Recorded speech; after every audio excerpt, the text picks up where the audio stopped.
Tonight, the city of Lagos waits a dog as all routes. Be the first to know. From the north, south, east, west and around Africa, we break the news. One Nigeria. Now you can catch all the actions live as the news breaks. We are Core TV News. Welcome to Core TV 24-hour news station.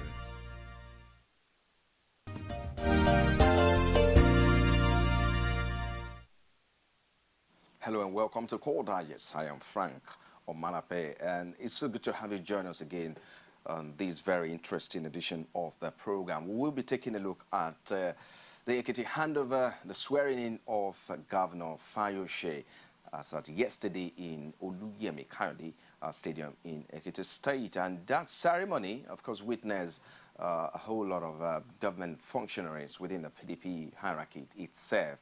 And when we wonder, of course, the tenure has started 8 years after he was impeached, and then exactly on the 16th October 2014, that would be 8 years after Fayose was sworn in yesterday, to commence the second tenure in office as the governor of Ekiti State. But we hope that looking at what criticism, a lot of criticism surrounding, the man himself, Mr. Governor of Fayose.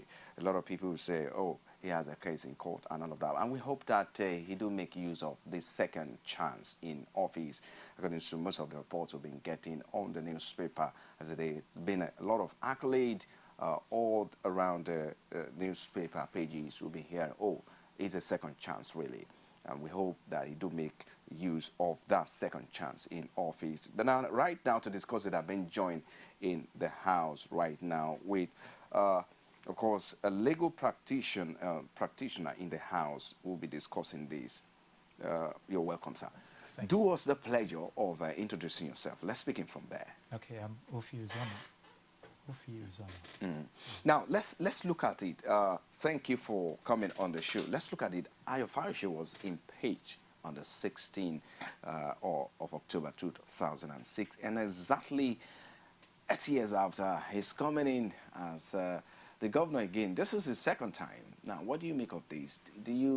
Are you attributing this to a chance of luck or something, or destiny? Well, it's all about political drama, if you ask my opinion. It has to do with the people, it has to do with their intentions, and it has to do with the electoral process. So when you have an electoral process that allows the people to speak, they're going to speak one way or the other. So regardless of your perception, regardless of the intrigues, and all of the political issues on ground, the people always make a statement. And so their statement is, we want Fayose to be our governor. Now, looking at all of the intrigues, the build-up up to this election, you discover that a whole lot will have happened. So much what has passed beneath the bridge. And so you want to look at the political experiment in Nigeria, and then you want to see how much it has gone, and then the future that it has. And to borrow your word, I think it's a second chance, really.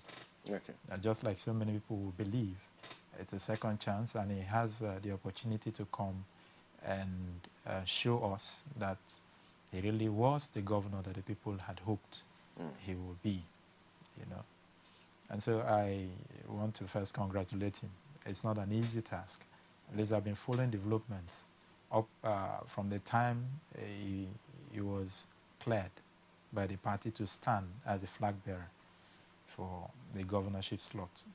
Up to the time the election took place, and then all of the dramas and all of that, including now that he has been sworn in. It has not been easy.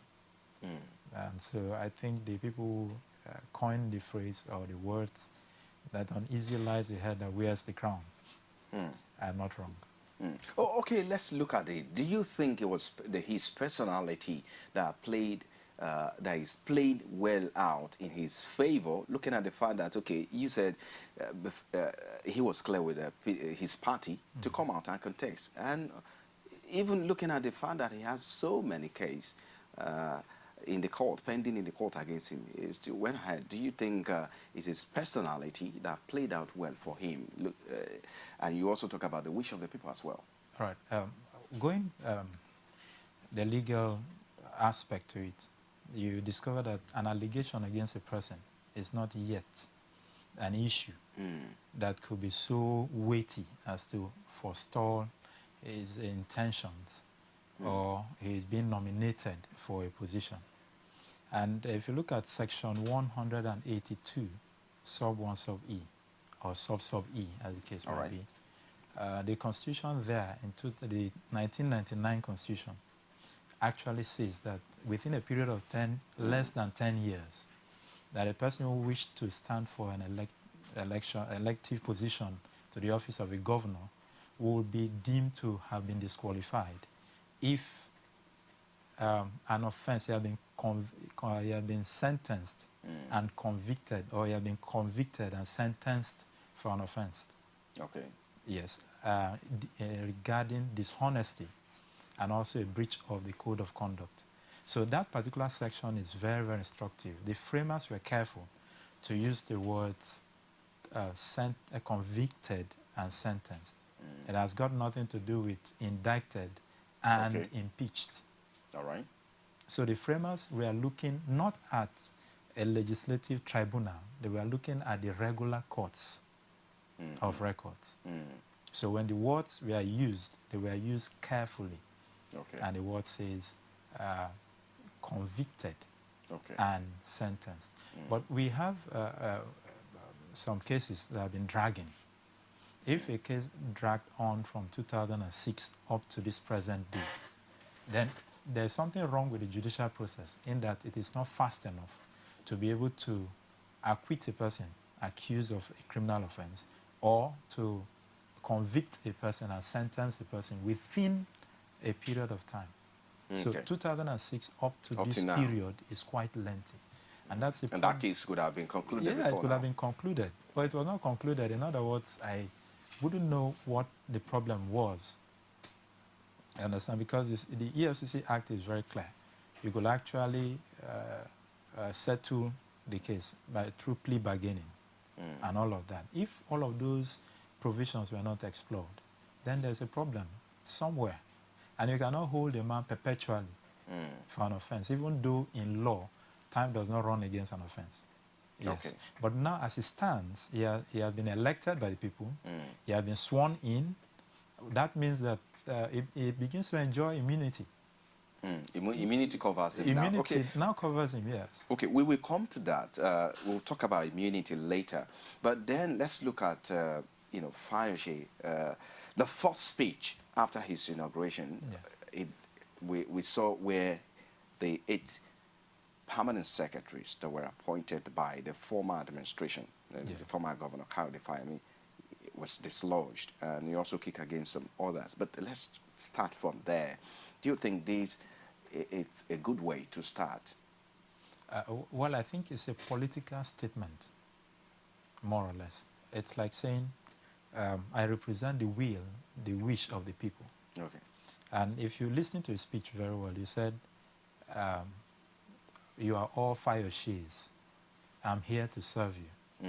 He made strong statements to show that solidarity, that sense of servanthood to the people. So the first thing he did was to give the impression that all of these appointments were done at the tail end of Fayemi's administration, including I think 19 local governments or local councils that were created. Now, if he had allowed this to continue, they would have weighed heavily on the budget of the state. Okay.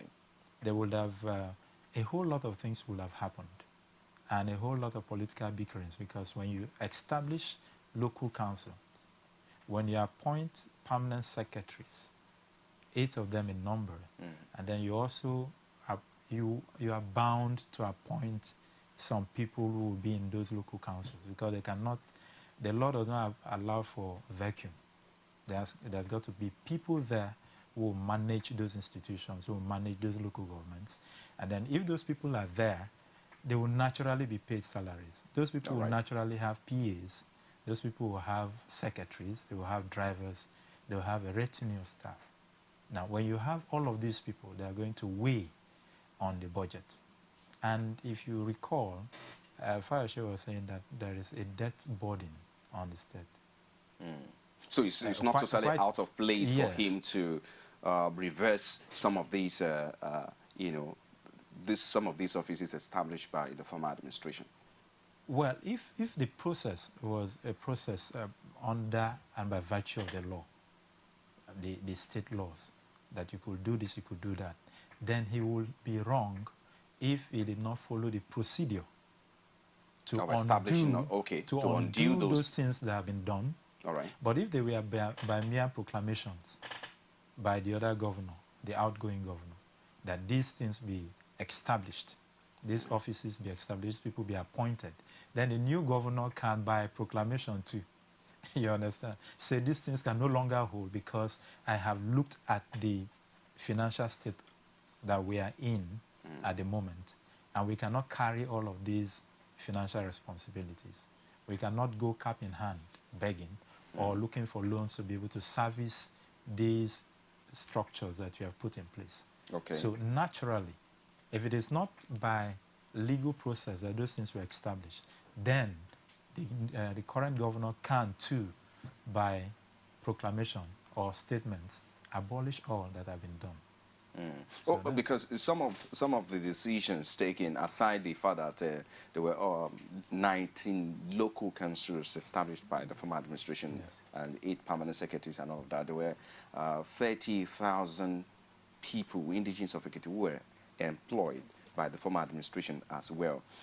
But because we're looking at the fact that these are some of them are the minorities being dislodged, they will be affected. Do you think this is healthy for the indigenes of EKITI, having a new government in place? Well, if you look at, it's all a game of intrigues. Okay. The way I look at it. Now, the tail end of your administration, you didn't employ them the first year, you didn't employ them the second year, you didn't employ them the third year. Now, the fourth year, unfortunately, the people voted against you. Now, in order to expose the soft underbelly of the new administration, you've got to do some things that will make the people to say, this one that favored us en masse, this is what you have tampered with. So it was more of a game of the mind.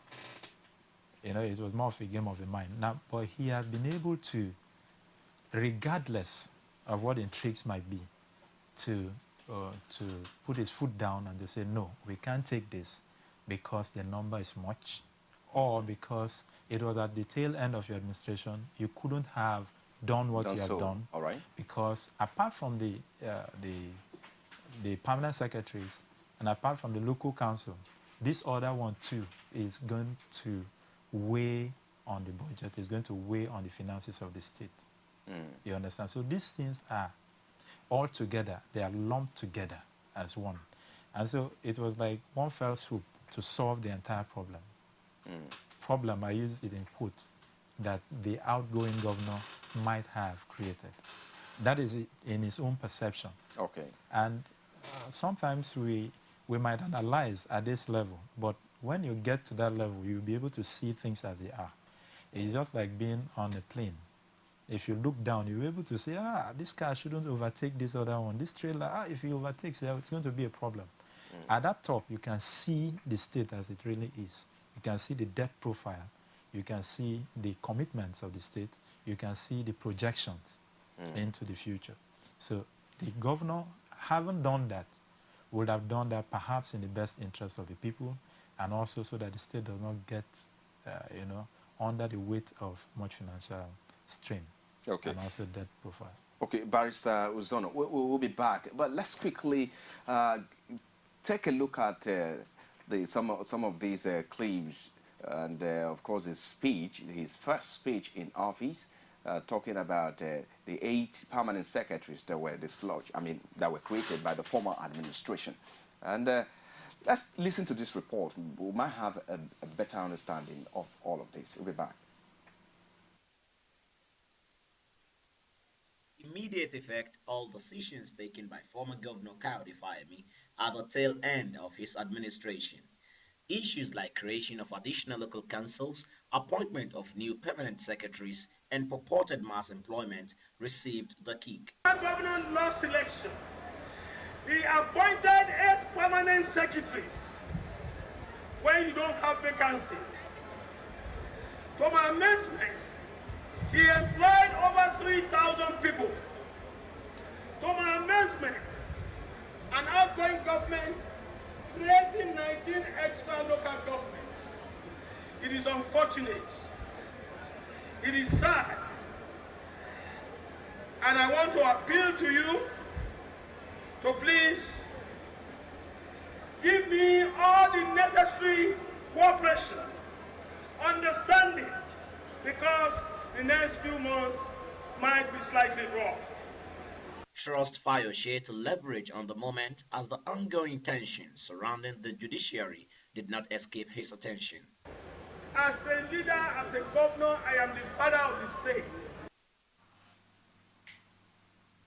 And as you have it there now, that's the Fayose talking about that what's the kind of the perception of the kind of problem the former administration was trying to create before he left. Maybe is that what it is, but we may not know. Well, being joined live right now with the chairman of All Progressive Congress from EKITI State, Mr. Jide Awe.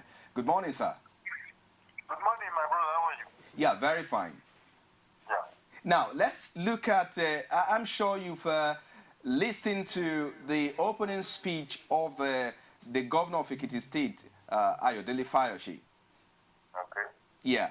You know, some of his decisions is to reverse some of what the former administration, APC, your party, has done. How did you receive that? Well, those issues, they pass through due process. A reversal will also necessitate the same process in which those issues pass through. All right. It's not just an issue you cannot erase like that. I believe we're in a democratic setting where things should be done properly. It is one thing to say, it's another thing to observe the process in which issues are passed through. So to me, opinion may be expressed, but when it comes to the real issue, which is fact, which we believe are sacred. Okay, Mr. Chairman, what Governor Fayose said is that the former administration, all of that decision was to create, you know, a problem, a debt burden on the state. What's your take? What are your thoughts on that? What are these issues, please? What are they? That the former administration, your party, APC, left about 84 billion naira debts on the state, and the fact that he created about 30,000 employment and 8 permanent secretary was a huge burden on the state. Like I've told you, I may not be in position to give figures Okay. when it comes to finances of the state. And I know you also know as I that those who are responsible to give the figures. But what I'm saying, promotion of permanent secretary, creation of LCDA, employment of citizens of the state to civil service, they are laying down procedures for doing this. And if they are going to be raised, there should also be a process of doing it. That's exactly what I'm saying. All right. Regarding the finances, I can't give figures because I'm not in position to do that. But I believe issues of state matters, when it comes to administration, is neither a beer parlor discussion. Okay. Okay, Mr. Chairman Gideawe, just let me, before you go, let me quickly ask this. One of the things that Fayose, Governor Fayose said as of yesterday was about why do you have to wait? Why did the former administration have to wait at the tail end of his tenure to create 19 local councils and all of that? That could have happened or should have happened the first 2 years of the tenure. For God's sake, let us put pretensions aside. You don't just come to the office and start creating local governments or LCDAs. There are processes by which you do this. And that was why I've been talking of process. A committee was really set up. That committee went round. There was a referendum. And before eventual creation, it was not just a street matter, neither a podium idea. It is an idea that can pass through a laid out procedures. So, and also tallies with the yearnings and aspirations of the people whose interests they were carried out in the creation of NCDA. So to me, that some of these things that should not come into political talk. They are deep-rooted issues that have fundamentals. And we cannot just be going on the podium or the street talk. They are permanent issues. And they are issues that have to do with the present and with the past, the present, and the future of the state and the people. Okay, finally, so you are happy, of course you are happy with the situation of things now, barely 24 hours into the new government. Are you happy with what you're seeing? What have we seen that makes us to be happy as a people in Ekiti State? That he promised to create more employment and all of that. I watched it. Were you at the inauguration yesterday? Hello? Hello, sir. Yeah, I can hear you. I said, want to see that one will be Of course, Call about. TV News. Call TV News was there. Yeah. You can judge by yourself. You can judge. I won't say more than that for me. Okay, thank you very much, Mr. Chairman Jide Awe, for talking to us there. Thank you very much. And that was the chairman of the APC Congress, talking about All Progressive Congress in Ekiti State. Jide Awe there, giving us his own side of what he thinks, his thoughts on the new government in Ekiti State. Now, just away from a moment from there now, he also talked about the procedures for dislodging some of these, because if we have to find a way forward, is that a process or the way he started, is that a good signal for the economy or the people of Ekiti State? Like I said, it's a political statement. Okay. It's to say, I'm in charge. And my foot or my feet are down. Okay. I've been sworn in, and I can take decisions. Like the president will say, you hit the ground running. So more or less, Fayose hit the ground running. Now, the process of undoing that which have been done is a different ball matter. This is a political statement of his intentions and his will. All of the paperwork, all of the legislative processes will naturally evolve. So those who are sympathetic to his cause will start the process, and it will snowball until it has legal effect. It's like an employer saying, I don't want to see your face again in this company, please just leave. And then by the time he finishes the statement, there are people who are preparing the paperwork, getting everything ready. If the person was supposed to collect a month's salary in lieu based on his contract of employment, there's somebody out there who is, we can take your salary, get to the secretary, drop the office, you understand? So he's saying that is merely to indicate its administration's intention to be able to do what it feels is right. You understand? Now, that does not debar, or it doesn't stop people from going to court to challenge what he has said, or to say, no, what you are doing is wrong because section this, section that of this law, or the EKITI state law section this says this, to the contrary. That's why you have the judiciary.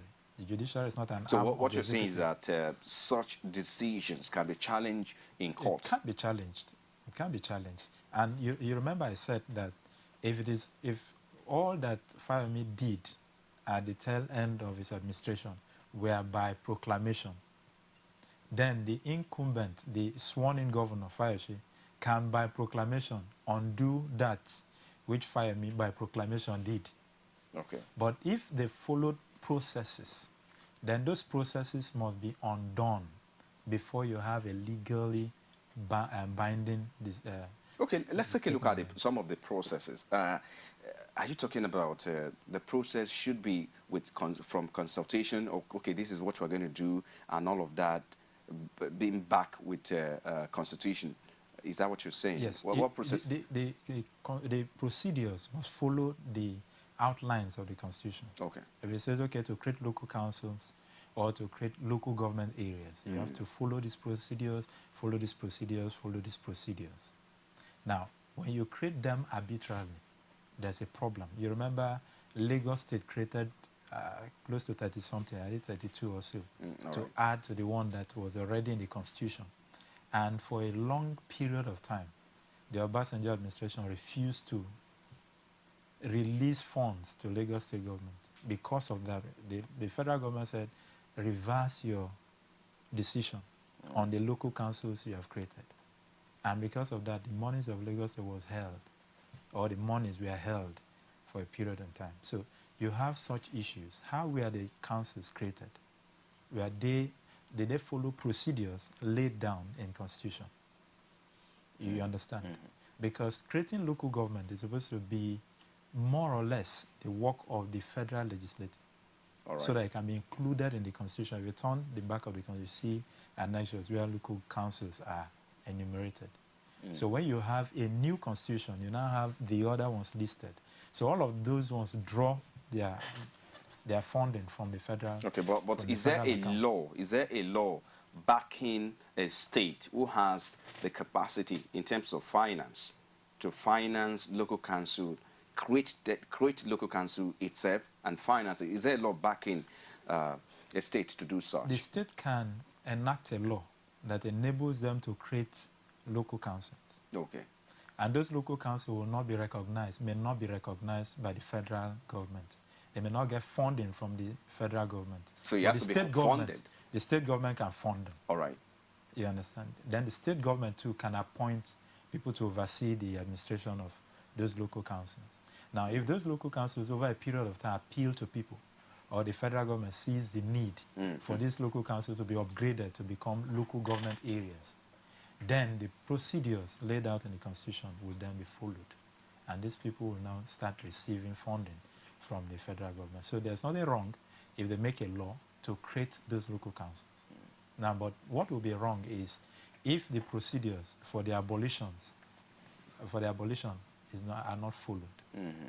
So that's where he may be challenged. Okay, let's look at the procedures in abolishing these local councils, 19, and some of the things done by the former administration in order not to create, because I'm sure with what the chairman said, he seems not to be happy with what is going on now in EKITI, just barely 2 days into the new regime. So what are the procedures that should be following abolishing? Is it the same process, constitutional process, that empowers to create, that's also you would need to follow to dislodge all of that? You don't need to follow the process. All you need to do is to repeal the law that created them. Okay. So once you repeal the law, like let's say we don't want to have different laws for criminal prosecution. We just want to have the criminal code. You just have an act of the National Assembly that says that all other laws except the criminal code stands repealed by virtue of this law. So from that day that the law is signed into effect, all other laws that handle criminalism ends. Okay, then only the criminal code will not. So that's what can be done in this instance. It doesn't matter how much procedures were followed, how much the people respected all of those steps. Once you make a law that repeals this law that created those local councils, and in this case, that has not been done. Yes, like I said, that if it was by proclamation, then Fayose's proclamation has ended everything. Okay. Yeah, more so like royal decree. So it's still there. The 19 local council is still there, even though he has made his proclamation. It's still there at the moment. I have not. It just boiled to the surface. Okay. You understand? I will have to go look at it. Is there really a law that brought out these things? Okay. Because if he says these things were created at the tail end of his administration, like I said, it might just be intrigues. You understand? Throwing spanners in the works, throwing enough spanners in the works, maybe. And then you create local councils, you give about 30,000 people immediate employment, and then you appoint 8 permanent secretaries. Now, dislodge these permanent secretaries, undo the local councils, kick everybody, all the 30,000 people out, and then you have a groundswell of people who are agitating. We thought you were going to be our savior. This man, even though we didn't like him, he created some things that we would have leveraged on. All right. Now you have appeared, and you have become like a Frankenstein's monster. You understand? So I am saying that it's more of an intrigue, you know, spanners in the works. Interesting. But the main thing is, what is the fine print? What is the big picture? What is the current governor, the governor that has just been sworn in, what is he looking at? Okay. What is the debt profile on ground? How is he going to mar the progress of Ekiti State? Those are weighty issues. But the legality or otherwise of what he has done by merely proclaiming that those things are undone could be challenged in court. Okay, let's look at you listening to some of his opening speech there, and he talked about how he's going to provide, declaring prosperity, jobs, and all of that. And he has also appointed some personal assistants on special duties and all of that, even on stomach infrastructure. Yes. Do you think he's coming this time, it's going to paint his name with the ink of history? What do you make of this? He's coming. What do you make of it? You think he's going to be delivering the promise of democracy as he has always promised? Yes, a man's intention cannot be read from the construction of his face. All right. Words are words, but deeds are what we are going to look at. But these things are going to unfold in the process of time. So it will be hasty to jump to conclusions, to say, yes, he's going to make good his promises, he's going to leave footprints in the sands of time, he's going to write his name in gold, whatever we want to say. But political observers will continue to observe. Pundits will continue to look at what they had imagined will happen on the second coming. And at the end of 4 years, we'll be able to give him a scorecard to say, you did this well, you did that well. Now, when looking at the appointment that he has made, they are okay. All right. Normally, when you enter into power, you need people who will be loyal to you. Okay. So you are sure that when you are taking a decision, you're not alone, or if the boat is sinking, they don't abandon you in the middle of the sea, jump ship and leave you there to drown. So these are natural things. But I found that appointment very interesting, the PA, that has to do with stomach infrastructure. And that's really deep, actually. If you use that word, I think this is the first time. That's the first time I'm hearing such this thing. And I think I like it because you can build structure. I think the name of the personal assistant is Mr. Peter, somebody, Fayose, for special duties and stomach infrastructure. That is very, very novel. It's brand new. It's like the hip hop stars will say. It's off the hook. Okay. You understand? All right. Now, if you have, I want to imagine now that if you bring in somebody to stand in as somebody who oversees stomach infrastructure, it means that you are considering a whole lot of factors and also taking into cognizance that more or less the crime rate will be drastically reduced if you can do certain things. Okay. Okay, let's quickly, we're going to come back and look at all of that.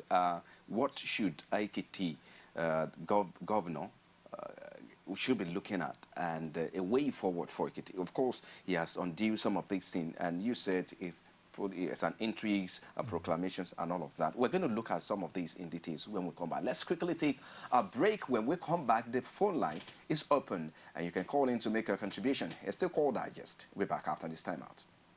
From time immemorial, women have birthed life, shaped character, and by extension, influenced the society. Moremi of Ife, Emoten of Benin, Queen Aminat of Zaria, all women of influence and power. Whether it's before election, after election. How ironical. Women being so powerful, yet have few grounds in decision making. They see you as a wife, and I see you as a wife to a man. We are talking women in politics. A woman will be bold enough to stand up and say, I want to become president of Nigeria. Only on Core TV News. You can now watch Core TV News live from anywhere in the world on our website, www.coretvnews.com. Click on Live TV on our website and watch us live. And welcome to Core TV Primetime Days. To follow us on Twitter, click on Twitter icon on our website. And Facebook, click on the Facebook and YouTube to see all our previous news production. You can also watch us live on YouTube. Click Core TV, leave a space, then News. Core TV News, a 24-hour news station.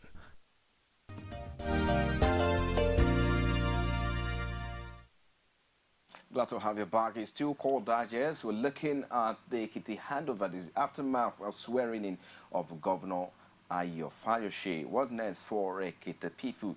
And I still have in the studio with me Barrister Ofi Uzono, a legal practitioner. Thank you for being there. And you can also call in to make your contribution known on this matter. If you want to ask a question and all of that, just call in to make your contribution known on this program. We're talking about way forward now for EKITI indigenes. And you were talking about this is very interesting, and we've not seen it before in the history of politics in Nigeria. Office of Special Duties combined with stomach infrastructure, and you say it's very interesting.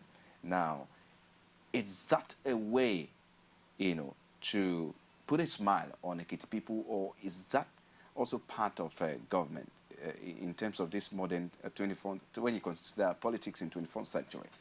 Yes. What I was trying to say was that you can have structures, you can have superstructures. All right. But if a man is hungry, regardless of how much structure you have done, they are going to destroy it, whether passively or actively. You build bridges and the people are hungry, they are going to destroy the parapet and use it to construct ports, or sell it off. If it is aluminium, you see some bridges, those parapets made of aluminium poles have been removed, yanked off, because they were hungry. You have a lot of crime that will be committed because a man is hungry. Even in the Bible, God says that if somebody steals because he was hungry, if you catch him, do not kill him. Let him refund, let him pay back 7 times. So even God recognizes that hunger can make someone to steal. Okay. So it's a sociological fact that hunger itself is a very strong element in vices. You understand? Okay. Now, if he creates an office for stomach infrastructure, is merely making another political statement that merely developing infrastructure alone is not enough. You must also cater for the man you are developing the infrastructure for. Now, if you take a look at the Arab Spring, how did it start? a man who was selling vegetable and all of that, his vegetable was confiscated and they destroyed it, and he was so angry because he was... Okay, let's quickly take a barrister. Let's quickly take this call. Hello, Clement calling from EKITI. Hello? To do more than to at least to do what we are expecting for him. Hello? Yeah, Clement, go ahead. So that I read that's just my contribution. I said he did good during his first time. So that we are expecting much more from him. Okay. Also now. And we are praying to God because the expectation of people from him is too high. It's too high. We are just praying from God to help him, and we pray that God will help him also in Jesus' name. Thank you very much. Well, thank you. Thank you very much, Clement. Clement there calling from EKITI. It's talking about the expectation of people from Governor Fayose is very high. Yes. Now, what should the EKITI people or the governor himself should be looking at now, looking at the fact that expectations of indigents of EKITI are very high? You want to, the first thing is to try to extract certain facts. Okay. Why is the expectation high? Or probably maybe because of his promise and all of that then. Yes, promise is not enough. But you see that Fayose was working in terms of building of infrastructure. Okay. If you go there, you see some powerful structures that have been developed. But the people look past those structures and they still wanted Fayose back. So there are so many things involved. It's psychological, it is sociological. You understand? Let's assume that on the 16th did not materialize. Just watch how EKITI will have been. It will have been serious violence. Because the people expected, so regardless of his first statements upon taking over, the people will still stomach it. And they'll still watch to see what he's going to do. Because the people placed that expectation on him. So what if he does otherwise? Okay, let's quickly talk to Shola from EKITI. Hello, Shola. Yeah. Yeah, go ahead with your contribution. Hello, Shola. Yeah, hello. Yeah, hello. We can hear you here live. Go ahead with your contribution. Can you hear me? Yes, we can. Go ahead, Shola. Yeah, hello. Can you hear me? Can you hear me? Can you hear me? I can hear you, Shola. Yeah, thank you very much. You see, go ahead. Why is it difficult for us? You cannot hear me now. Hello? Go ahead, Shola. Yeah, sorry. Why is it so difficult for the outgoing governor to hand over power to the incoming one for crisis? Is it because of the debt? Hello, can you hear me? We can hear you. Hello? Go ahead, Shola. Go ahead. Hello, can you hear me? Shola, go ahead. Go ahead with your contribution. Oh, we lost him. I guess there's a network there. Couldn't just hear me there. I'm sure he was trying to say that why was it difficult for the former administration, Governor, Kayode Fayose, to hand over. Probably, maybe what he was saying is that the process of handing over, was that witnessed violence and all of that before they handing over. I'm sure that's what he was trying to talk about. But let's continue with what you're saying. I think we should address what he asked. Okay, so he go was ahead. satisfied, at least, even though he wasn't sure whether we were hearing. So if he's listening in, he will be aware that we heard what he was saying. Now, why was it difficult for the outgoing administration to hand over to Fayose? That's his question. That's the question. But you remember that after the election, and then the people were adjudged to have spoken and said we want Fayose. What happened was that Fayose had already called Fayose his brother, that they work together, he will succumb to the will of the people and all of that. But his party, the APC, said no, we are going to challenge the elections. And then if you follow all of those intrigues, you discover that a certain E11 group filed some papers alleging that he was not qualified to stand for that election and all of that. So the problem, I don't think, is with Fayose, with Fayose. Because Fayose, from his body language and what he said after the elections were had and the victory was won by Fayose, had already indicated that he accepted the will of the people. So I don't think it is more like a fire means issue, but it is APC. But now that he has been sworn in, he stands as the elected governor with all of the powers to do what he ought to do as a governor. So the issue of whether it's difficult for him to come in or not to come in is all spent. Okay, let me quickly talk to Dari from HANDOVER. Hello. Hello, good morning. Yeah, hello, Dari. Go ahead with your contribution. Your air live. Go ahead. Yeah, I just want to make a contribution of what your program on Con TV. You know, this man, Fayose, is a man we have known before. We all voted for him. We have been praying for him to be inaugurated as the elected governor of the state. Well, we thank God that our dream comes to reality. When the engineer was governor of the state, we know that time that we voted for Governor Fayose. We clamor for him, we support him till they give him his mandate. Our expectation for Fayose also, if they don't give it to Fayose, and we believe we will not be happy. But since they have given to him now, we are happy. And we pray to God that God will also assist him so that he will be able to meet. I'm sure he was about rounding up before he went off there. Now, yeah, let's continue. You want to react to what he's saying? It seems that a whole lot of people are actually happy that they have who they want in office. Yes, I would think that it's a grassroots thing. He's a grassroots person. It's an everyday person, somebody you could approach. That's my perception, at least based on the number of people that have called. Not one person, apart from the APC chieftain that was pointing some procedural issues. Okay. But all the other people that have called, those are the ordinary voters. They're everyday people. They're turning to, with prayers, believing, having expectations of him, and praying that he will succeed, and that they voted him, and all of that. So that gives me the impression that he's a grassroots person. And for him to go as far as saying there's an office for stomach infrastructure means that you don't need to have all of these groundswells of employment that you've given. We could work out a plan that could take care of the needs of the people. Now, what those plans are, I've got no idea. Okay, let me quickly talk to Pastor Ayodele from EKITI. Go ahead. Hello, Pastor Ayodele. Go ahead. Yes, thank you, sir. I'll contribute to the... Yes, I am on the line. Go ahead, Pastor Ayodele, you are on. I want to contribute to what you are discussing. I want to appreciate God for bringing Fayose to the line now. And I want to say it is God that has called him at this time. And I want to appreciate God that God... Yes, and I pray that God will sustain him and the place in Jesus' name.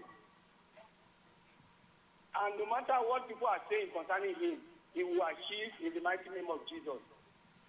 No matter whether it's infrastructure, stomach infrastructure, or whatever people are talking about. I'm saying that anybody that builds a house and they do not build human beings. Okay. All right. Thank you very much, Pastor Ayodele from EKITI there. He's also, happy that somebody he wanted is in the office right now. But let's look at some of the things we should also be looking at, apart from those offices and some of the things he's going to be doing in office as he has promised. Apart from he's going to create jobs, he said that during his opening speech yesterday, and food prosperity and all of that. He has also declared that. But let's also declare, a lot of people will say, what if he comes to office and he begins to perform otherwise? Do you see that happening in this case? Well, I don't see that happening. I don't see that happening because you have governors that have excelled. So if you have to clean your act, you do it properly. You understand? With all of the issues trailing, there has to be a severance. You cut it off, and then you create a new profile. You relaunch your profile. You know, under the Obasanjo's administration and all of the EFCC and all of those cases, now you have a second chance. Naturally, he will be bound to perform, you know. And again, the expectation of the people. Okay, let's quickly the talk EKITI people. to Mr. Ayodele. I'm sorry, Barrister Uzono. We'll be back. Go ahead, Ayodele, calling from EKITI. Hello, Mr. Ayodele from EKITI. Go ahead. Hello, sir. Yeah, go ahead. You're live on air. You can go ahead and make your contribution. Hello, hello. Yeah, I can hear you. I just want to thank you. I just want to ask you one question. Go ahead, Mr. Ayodele. If they want to do an adding over from one governor to another, the former governor should not be the present for that place.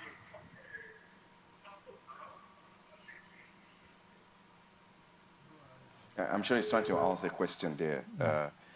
Well, sorry about that. We can probably hear the tail end of what he was saying. But I'm sure if you get him right, he was trying to say why was the former governor not present during you know, the inauguration exercise. That's what he was saying. Probably they might have reason. You have any comment on that? Yes. There have been issues. After the election, there was no issue. The people had spoken. And then he congratulated Fayose, called him his brother, that he was going to work with him. And then the APC rejected the victory, you know, and said we are going to challenge it, even if Fayemi wasn't challenging. Now the party is bigger than you. And somehow to be carried along or to feel that sense of belonging, you cannot now jettison the party that brought you into power. So more or less, the pressure will be on him from the party. So it may not be him acting. Sometimes you see puppets, you know, marionettes and puppets, you know, swinging and dancing and moving. But it may not be the puppet that's actually on his own volition, moving his arms and legs. There's a puppeteer somewhere, you know, manipulating the strings. Okay. You know, so the party can actually force you or place you under a situation where you just want to please them and at the same time appear to be double speaking. You understand? So I feel that is the position that he has found himself. But the main thing is the handing over is merely symbolic. Whether he was present or not present, it has not stopped or made it invalid. So Fayose remains the elected governor who has been sworn in to run for the next 4 years. Okay. Now, let's look at what should be the way forward for EKITI. Now, a whole lot of things, looking at these, people will say, okay, 30,000 jobs, the 30,000 people are going to lose their job with just that proclamation, and 8 permanent secretaries will also lose their positions as well, with other decisions that have been reversed, you know, other decisions or projects put in place by the former administration, and it's going to be reversed by this new administration. Now, what should be the way forward, putting all of these people in consideration, looking at the fact that people might go out of job? Okay. First, the permanent secretaries are, when you read issues of statecraft and you read all of these arguments in intellectual circles about, you see that when you come into power, you have to bring in your loyalists, those who are loyal to you. Okay. Otherwise, you'll be thinking you are carrying people in a boat across the river, but some people are actually digging the boat so that all of you will sink. I feel that when it comes to issues of permanent secretaries, that it was more of a strategic decision to not. But when it comes to the 30,000... Okay, let's quickly talk, Barrister Uzono, let's take this call. Yeah, go ahead. Hello? Barney, you're calling from Ibadan. Go ahead. Good morning. Barney from Ibadan. Good morning. I can hear you. You're live on the show. What I want Fayose to do is to embrace. Hello? Go ahead, Banijo. Go ahead. What I want Fayose to do is to embrace Fayemi. we should try and embrace Fayose. Fayose has done his own part. He has done his own part. And at the end of the day, what within the state, the glory is for whoever that has done well. So let Fayose try and do his own part and leave the rest. The people have spoken, and it's left for him now to do on the right path. Let him do whatever he believes he can do to make sure EKITI is peaceful and safe. This is just my contribution. All right, thank you very much, Banjo from Ibadan. Yeah, you were talking about you know, what we should be looking at now, that a lot of people, but you talk about permanent secretaries. Let's talk about the grassroots. Yes. 30,000 people who have been given jobs, and they might go out of job anytime soon. You know, let's look at that, and such people might fall in the minority, as it were, and looking at the fact that you know, those who are not of the PDP at this moment may not be part of the government. Of course, it's possible that, you know, except he wants to run an inclusive government, which, you know, we all know. But then, if that is not going to happen, how do we begin to put this minority, you know, of the indigenes of EKITI in consideration, looking at the fact that a lot of people might go out of job in the next, you know, few months? Okay, I was trying to talk about issues of statecraft. When you have scholars like Machiavelli, he will tell you that when the new person comes into the principality, what he does is to make sure that every vestiges of the past administration is taken away, otherwise he will not be able to operate. All right. Now, when you have the permanent secretaries, those guys are key elements when it comes to governance, when it comes to bureaucracy. So taking them out is a strategic step. I wouldn't say that that's why I took them out. Like I said, political statement, that I'm in charge and I can take my decisions without fearing whose ox will be God in the process. Now, that's one step. Then you have the 30,000 people which you just broached. Now, the 30,000 people, he may have a different plan for them. Even more than 30,000 people, we don't know. You understand? So it will be hasty for us to judge. But he will say, look, you can't give them a letter of appointment because it was the tail end of your administration. So you just go and let me continue where you have stopped and make my decisions. Now, he may create some kind of employment other than what they gave to those people. It might be agricultural, it might be allied agro, it might be whatever. It might even be more than the 30,000. Okay. So what we need to do is to watch for the next maybe 100 days. And we might be surprised that he may do, because he needs to improve more than what Fayose had done. Okay. And if he considers stomach infrastructure, then kicking out 30,000 people who potentially we are giving jobs might even be a disservice to that stomach infrastructure. So it may have a plan in the pipeline. Just like one of the callers called, you know, the former governor was not there, and of course there should be a set of a kind of a exchange of hands, pleasantries, and all of that. That didn't happen. And if you look at what he has done in the past, in the tail end of his administration, for the past 2 weeks, I'm sure he's been inviting some government functionaries to come and commission projects here and there and all of that. And even a new you know, government house called, I think, Ayoba Villa is also being commissioned, all of that. Do you see a continuity on this part as well? Apart from the fact that there are other decisions that will be reversed, which he needs to do to his own favor, but then all of these projects and all of that that has been commissioned before he came in, do you see a continuity on that part? Yes, there should be a continuity, or there might be a continuity. In Nigeria, we are used to white elephant projects, abandoned projects and all of that, but I don't see this happening because Fayose went as far as finishing most of the things he started. You know, he has a good track record, just like Fashola has a good track record. Akpabio has a good track record and all of that. These people are achievers. Now, he is coming in. But when you have issues like that, I'm trying to look at the situation where they will, for the sake of the state, because the EKITI people are very intelligent. They are the most schooled. They have the highest number of vice chancellors. So you can't take those people for a ride. If you listen to the phone in, the response, you discover that virtually all the people are hoping and praying that he will succeed. That's the EKITI man for you. They're very... I had a friend in the Nigerian law school. She was EKITI. From her, I knew that the EKITI people were proud and intelligent. You understand? Okay. So we are the EKITI people, you understand? So we are looking at a peculiar people. And there's no way you can take that mandate that they have given to Fayose. He has got to do it. That's the EKITI man for you. So the only way forward is for them to come together as brothers and say, well, this is a political game. You won, I lost. You know, so how do we continue from here? And mind you, the Nigerian politician knows that if he loses an election, he's going to be in the political wilderness for 4 years. So he sees them sometimes jump ship, just like fishes jumping from one and this thing to the other, one pond to the other pond. Because it is, once you make politics your career, naturally there will be compromise in Nigeria, not in the US, in Nigeria. Interesting.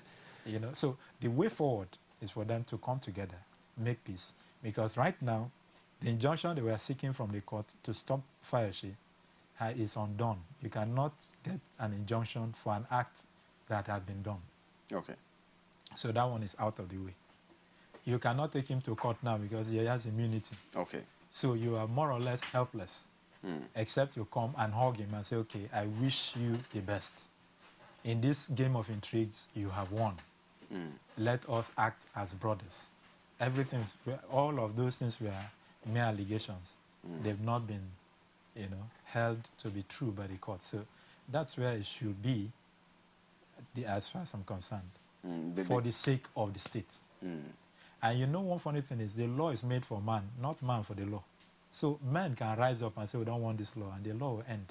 That's why they say the law is an ass. And when you have laws like that, the laws will basically be helpless if it does not have the approval and the sanctions of the people. The people can kick against the law and the law will be changed. You can say, oh, I'm the king, I will be forever the king. And people say, rise up and say, no, we want this man, this farmer to be our chief. In his, Governor Fayose had always referred to himself as a changed person and more matured now. What are your thoughts on that? Do you think that's a good signal for the fact that he's been given a second chance and is coming to prove it this time around? You mean Fayose? Yes, he had always referred to himself, oh, I'm a changed man now, and all of that. And looking at the fact that in his opening speech yesterday, he said that the past should be put behind. When he was addressing the judiciary, the CGN and all of that, and was addressing them and say the past should be... What are your thoughts on the fact that he had always referred to himself as a changed person? Yes. Every man changes. So change is constant. If he says he's a changed man, I believe he's a changed man. We change every day. We look at our mistakes, we correct them. We look at where we should make adjustments, and we make adjustments. And here he declares that he's a changed man, that the judiciary, everybody should work together for the purpose of taking the state to the next level, which is very, very good. Why? Because the people form the opinion pool of the state, and they're very, very strong and vocal. Once the people can come together as one, you can have just about anything. You can have massive change. You can have a revolution. You can have whatever you can think of. When that synergy is created, when people come together and they move as one. So it's a very strong factor, and he knows that he has that behind him.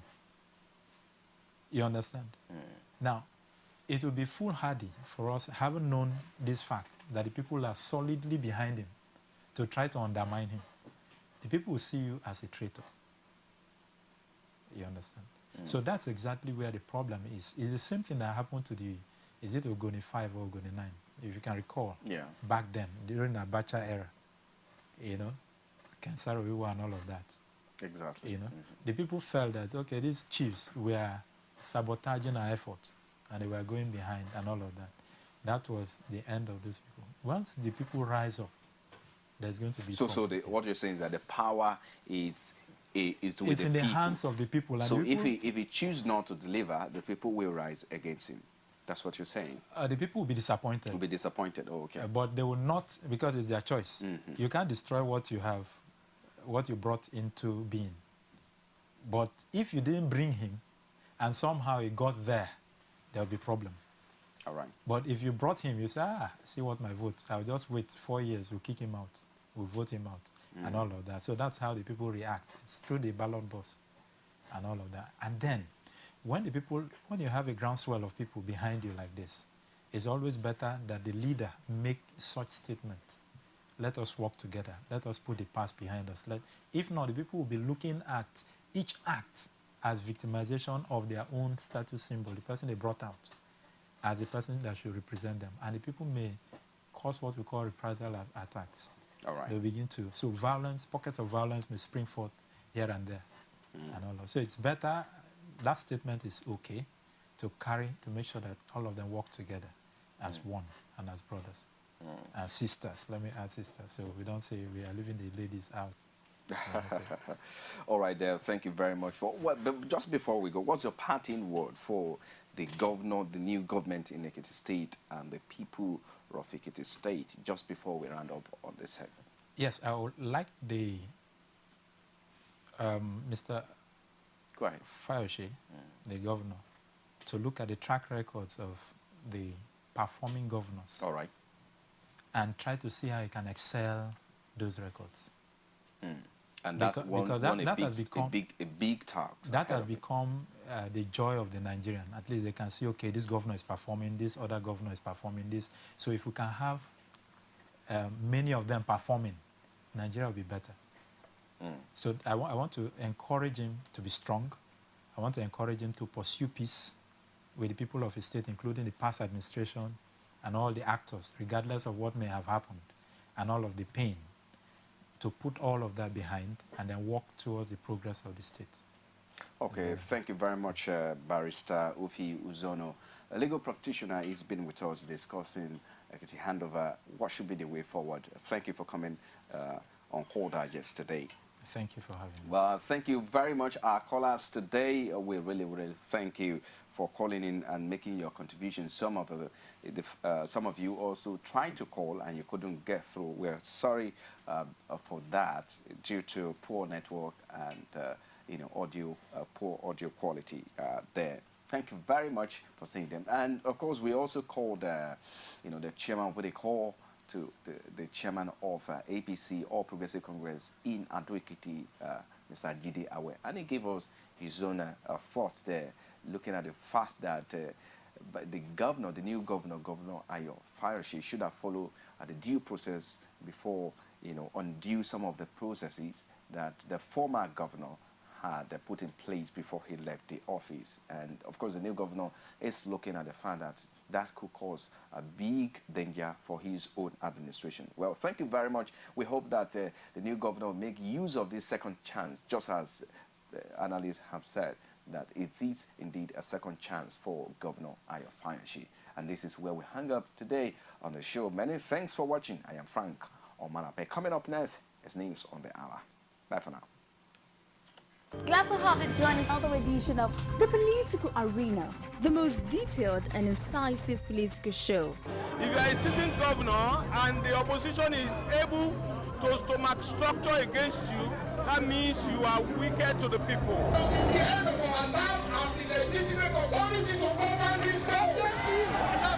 They gave me 20 minutes to move or they will shoot me.